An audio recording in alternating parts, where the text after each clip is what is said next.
समस्त को ए study channel आउ थे स्वागत जन समस्त देखु एक जॉब नोटिफिकेशन आसला नुआ रिक्रुटमेंट बाहर आसला ओपीएससी रो यूनियन पब्लिक सर्विस रो वैकेंसी पुणी आसला जो वैकेंसी बहुत बिग बड़ वैकेंसी अच्छे वैकेंसी कौन अच्छी आपण मन जन देवा चाहिए वैकेंसी केते तारीख थ्रू फॉर्म अप्लाई स्टार्ट हो बहुत भल वैकेंसी जे कि आपण मैंने वेट करते से वैकेंसी को जे केबे वैकेंसी बाहर आपण मैंने जो मैंने तैयारी करुँच वैकेंसी समस्ते भिडियोटी आरंभ शेष पर्यटन देखूँ जदि का भिडियोटी आपको किसी मात्रा भल लगे तो गोटे कमेंट कर जनइबे यार त्रुटि किसी अच्छी कि ये भिडियो मुझे पुणी ये भिडियोटी नुआ कर बनईकी देवी देखो देखा जो ओपीएससी अंडर जो वैकेंसी बाहरी ईपीएफओ रिक्रुटमेंट 2024 जो वैकेंसी अच्छी वैकेंसी जो कौ पोस्ट वैकेंसी अच्छी आउ कैटेगरी वाइज केते कौन वैकेंसी अच्छी यूनियन पब्लिक सर्विस कमिशनर तरफ जो वैकेंसी अच्छी चलन जी डेरी करवानी यूनियन पब्लिक सर्विस रो जो वैकेंसी तार केबे कौन फॉर्म अप्लाई हो Indian all India candidate apply करें बोथ मेल एंड फीमेल को अप्लाई करें पोस्ट ना कौन अच्छी देखो पोस्ट ना अच्छी पर्सनल असिस्टेंट रो वैकेंसी अच्छी कौ पोस्टर ना जो ईपीएफओ देखो ईपीएफओ रो रिक्रुटमेंट तरफ जो वैकेंसी ईपीएफओ रो वैकेंसी जो पोस्ट बाहर जो तार कौन ना पर्सनल असिस्टेंट जो ईपीएफ रो पर्सनल असिस्टेंट रो वैकेंसी बाहर तार केबे कौन फॉर्म अप्लाई हे देखो एटा को ऑल इंडिया कैंडिडेट अप्लाई करें बोथ मेल एंड फीमेल को अप्लाई करें देखो जो अप्लाई केबे कौन हम अप्लाई देखो 7 मार्च 2024 पाखर स्टार्ट मार्च 7 पाखर स्टार्ट हम आ मार्च 27 पर्यंत लास्ट डेट अच्छी भल भाव देखो मार्च 7 रु मार्च 27 पर्यंत यूपीएससी अंडर वैकेंसी जो बाहरी तार स्टार्टिंग डेट केबे ना मार्च 7 रु स्टार्ट हम मार्च 27 रो तार लास्ट डेट बहुत कम दिन देछि जे कि बहुत भल वैकेंसी जल्दी वैकेंसी पूरा करिवो जे कि समस्ते भल भाव भिडियोटी आरंभ शेष पर्यंत देखिए जदि बा किछि भी भूल हुए ताले कमेंट माध्यम मते जनइबे एटा ऑल इंडिया पोस्ट अच्छी जो लोकेशन जो ऑल इंडिया रो वैकेंसी अच्छी लोकेशन भी ऑल इंडिया रे रहिबो आपण माने जॉब लोकेशन कोड कोड ना ऑल इंडिया रहिबो देखंतु एज लिमिट केते अछि ना 18 रु 30 मिनिमम एज 18 मैक्सिमम एज देखंतु 30 रहिछि 1/8 माने 1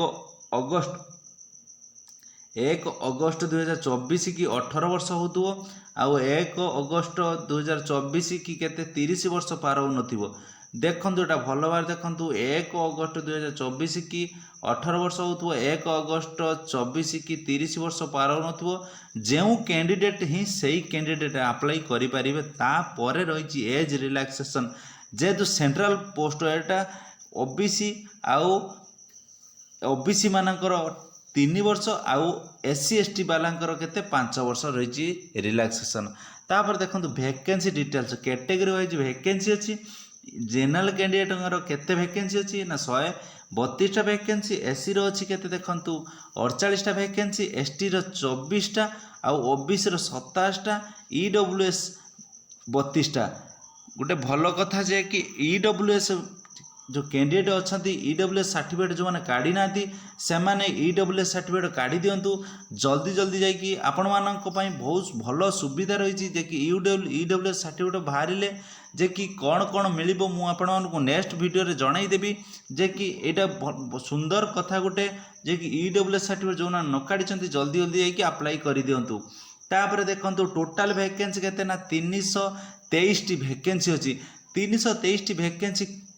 आपण मानक पई छोट भाबिबेनी जे कि 323टा वैकेंसी नहीं कि 3,23,000 वैकेंसी अच्छी जे कि आपण मनर या भाबी जे कि समस्ते फॉर्म अप्लाई करंतु जे कि बहुत भल वैकेंसी जे कि देखंतु पर्सनल असिस्टेंट रो वैकेंसी आपण माने भाबी परिबेनी जे पर्सनल असिस्टेंट होबा पई जे कि एटा भाबिक रहंतु जे मु पर्सनल असिस्टेंट हेई परिबी 323 वैकेंसी मध्यरु मो गुटे पोस्ट ही नेबी मोर गोटे पोस्ट रही क्वालिफिकेशन देखो कौन अच्छी ना क्वालिफिकेशन अच्छी graduation plus 10 plus typing speed सबकि दरकार देखिए ग्रेजुएशन पिला भी एटा को अप्लाई करि परिबो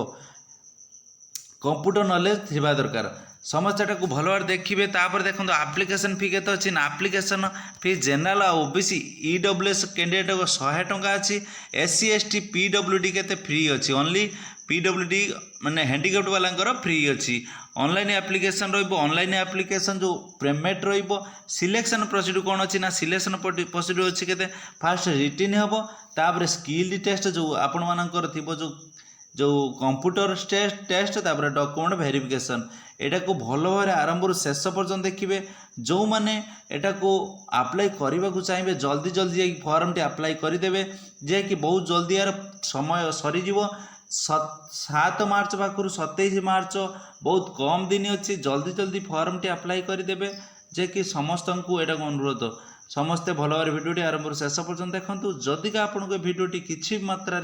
भल लगे गोटे गोटे लाइक करेंगे चैनल टी को जल्दी सब्सक्राइब करदे यूपीएससी जय जगन्नाथ जय हिंद जय भारत।